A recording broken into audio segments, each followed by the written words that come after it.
how to customize your privacy settings in Apple TV. In order to customize our privacy settings in Apple TV, all you have to do is simply launch the Settings app on your Apple TV first. Once you've done that, from the very top you can go to the option General.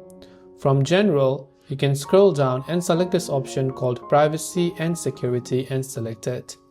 From Privacy and Security, the first setting you can check is whether or not you want to enable location services, and you can turn off location services to avoid being tracked.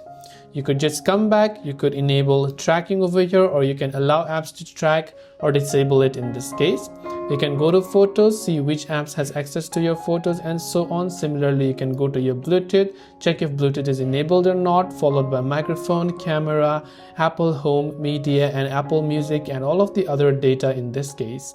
So I hope this video helped you out. If you have got any further questions, feel free to leave them down below. Thanks for watching and see you soon in the next video.